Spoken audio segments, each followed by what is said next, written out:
Hello and welcome to my session, Decluttering as Self-Discovery. I'm Ashley Hines. I'm the founder and owner of The Tailored Life, and I believe that everyone deserves a life that is tailored to their well-being. My passion for home organizing and decluttering really blossomed during the pandemic. We were at home quite a bit, and it was during that time that I realized that it was far more than tidying up my space, but truly a holistic form of self-care. I wanted to extend the transformation that it had on my life to others. I did just that. So I have been supporting clients for over 4 years now. I've had the opportunity to partner with the Container Store, the Home Edit, and American Family Insurance. I've been featured in apartment therapy and in Real Simple and Good Housekeeping. So whenever I get the opportunity to share my love and expertise, I'm more than happy to do so. I am also a corporate executive, of course, a business owner, and a community leader. I have been married to my husband, Brandon, for 13 years, and we have two children.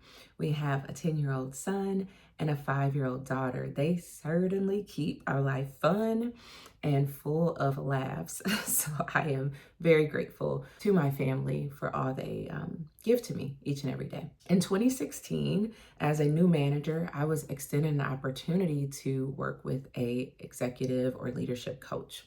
The first few sessions felt pretty typical or expected for me. We were talking about my strengths and my opportunities and really focused on some of my career goals. Towards the middle of my sessions, everything shifted, and my coach gave me an exercise, a homework assignment, if you will, literally a homework assignment to declutter. And I remember thinking, what does decluttering have to do with my leadership? But it turns out it had everything to do with that. Looking back, it really was an exercise in self-discovery. I was asked to record and reflect as I was releasing things. I literally had to jot down what I was feeling or thinking as I was letting go of the items in our home. And nearly a decade later, as I've already shared, I now help others to do the very same thing. Today, again, we'll be exploring the relationship between decluttering and self-discovery. We'll discuss first why clutter happens anyway, and then we'll look at the connection between decluttering and self-discovery. And then I want to make sure that I leave you with some practical tools about how you can support your decluttering journey through this more thoughtful lens. I would love for you to answer this question in the chat. How often do you declutter? Daily for you? Is it weekly, monthly, a few times a year? Or are you thinking, am I supposed to declutter? Either way, wherever you are on that spectrum, drop it in the chat that we can build some community together. I'll have a few other questions throughout our time together as well. So let's continue with why clutter happens. If you've ever looked around your home and wondered, how did I get here? You are not alone. I want to assure you. So let's discuss some of the common causes. I do want to say before I jump in that James Clear, who if you've read Atomic Habits, you know he drops so much wisdom. I believe he puts it best that clutter isn't just about the items or the things, but it's about relationships. We have relationships with everything in our homes. And similar to people, some of the relationships are acquaintances. It may be for a temporary items that serve a temporary purpose, while some of the items like family may be deeply tied and connected to who we are, our identities, and our history. So I want to keep that context in mind as we go through this today. So the first reason I'd like to highlight as to why clutter happens is undefined values. Often when I'm coaching people, I talk about starting with the why because it is so critical to make sure that we're clear on why we're even getting organized, what matters to us. I invite you to think deeply about your why. It has to be compelling to you. So much of why I declutter and live an organized life is because of my mental and emotional health. I have experienced the benefits of living organized on that component of my well-being. In addition, financial. I love that living organized allows me to find what I need when I need it. That means I'm not often buying duplicates of items and we're able to save our money more thoughtfully. So Those are compelling reasons for me and my family, but it's so important that you get clear on that. The second reason that I want to highlight for why clutter happens is emotional attachment. So, when my leadership coach assigned me this decluttering task, I lived in a condo with my husband and our son. Our daughter actually wasn't born yet. So, our son was about 1 at this time. While our space was very organized, I realized very soon into that exercise that I was organizing clutter, y'all. Still letting go of most of the things were pretty easy for me.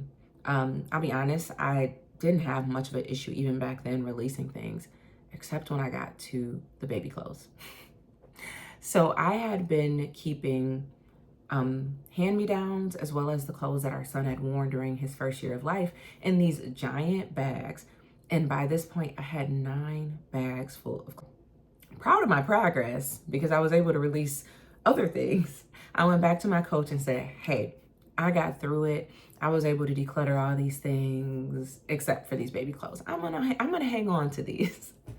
And I remember her very gently asking me why I was holding on to those things. And she held space for me to really think about what else I might be clinging to.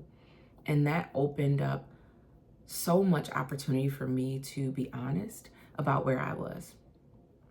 Now, many, many years later, as a professional organizer, I see this often. And so I typically talk about the emotional attachment in the form of emotional blackmail. And this is a concept that was popularized by psychotherapist Susan Forward. She uses this concept to really talk about the dynamics between people. It just happens to translate very well to our things because, again, we're in relationship with our things, right? And so the concept is driven by an acronym of FOG, which is fear, obligation, and guilt. It is really meant, again, to say how we form these relationships with the things in our home. And sometimes these emotions can cloud our ability to make clear decisions, or it can obscure, if you will, ability to see clearly our values and the things that we hold most dear and important to us. Fear may sound like, I can't get rid of this. I spent so much money on it. Or what if I need this someday? Fear can also sound like, what if I let this go and I regret it later? Obligation, it can sound like it was a gift. Even if I don't like it, I'm gonna keep it. Guilt may sound like, I spent so much money on this. Getting rid of it feels like throwing money away, or a waste, if you will. So, question for you, and you can add it in the chat. Does any of this resonate? And if so, let us know one item or a category of items in your home that's hard for you to let go of. All right, so let's talk about the connection between decluttering and self-discovery. The first thing I'd like to highlight is that your stuff reflects your values. I've alluded to this a bit today, but have you ever noticed that things you hold on to really do tell a story about you? So you may keep a stack of books because you really love learning. Every item in our home represents a choice. And when we think about it that way, whatever I keep represents me or a choice that I've made. It can help us understand how much we're learning about ourselves when we declutter. Decluttering brings mindfulness and joy, and this one is so key for me, again, with my why being rooted in my mental and emotional well-being. Going through your things isn't just about tidying up. It's a moment of reflection. It truly is. As you decide what stays and what goes, you become more present and centered and aware of your needs and desires right now. Again, that could change. Who you were even 2 years ago may not be who you are in the present, but your items should really reflect that. When you fill your space with only what you love and need, you create an environment that lifts you up. Your home becomes a reminder of your passions, sparking joy in everyday life.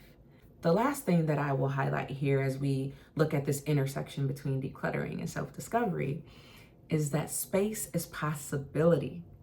So often when we see space, we want to fill it up, right?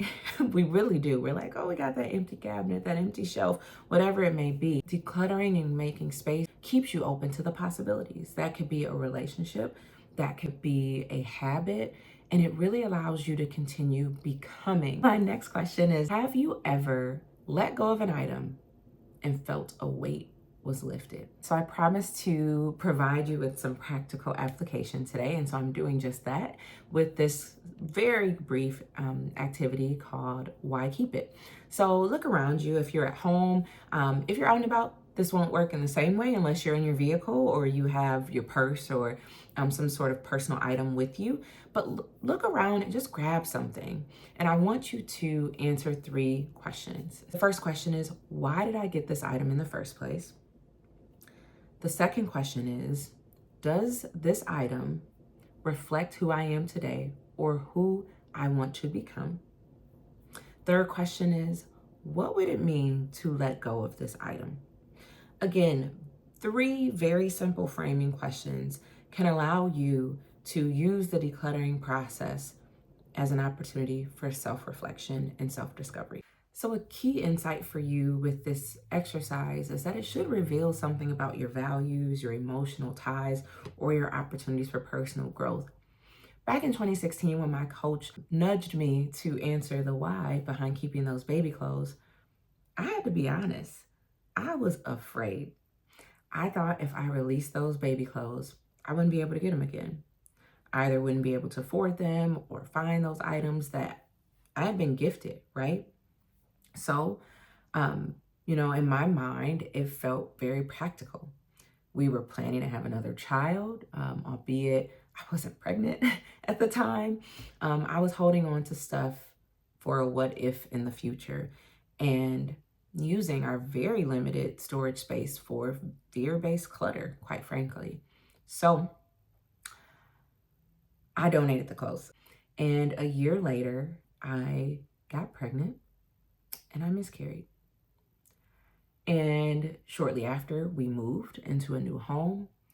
And looking back, that time was very stressful for me. But if I had kept those baby clothes, they would have carried an even heavier emotional weight during a time that was already painful for me, right? I'm so grateful that my coach nudged me to release the items. And letting them go, I also gained a powerful lesson. And that was that our belongings, our things should align with our current needs. And letting go helped me to avoid carrying unnecessary pain into my next chapter. Self-discovery is a very intentional process. So what I framed for you here today may not be the case for every decluttering session, right? You have to discern where this would be helpful for you, because what this does is allow for you to learn enough so that when approached with a similar situation, you have some tools and you've strengthened a muscle to navigate that or to avoid a future situation. I have a self-discovery decluttering guide that I would love to share with you. So if you join my Tailored Thoughts listserv, you can do so on my website and let me know that you connected here. I would love to give you that freebie. Let's be honest though, you won't remember everything I discussed today, but if you don't remember anything else, remember that you deserve a life that is tailored to your well-being. Just start. Keep it simple. Throw on some music, turn on a podcast, whatever gets you in the zone. So my one charge to you, your action, if you will, for today is to pick somewhere to start. Be it your purse, a drawer, or a room, just start. And for more tips on decluttering and well-being, you can follow me on Instagram. You can also go to my website and again, join my Tailored Thoughts email listserv. So I would love to stay connected with you and hear how you're doing. You can send me a DM on Instagram or email me. But thank you so much for being here today. And I wish you well in your decluttering journey. Take care.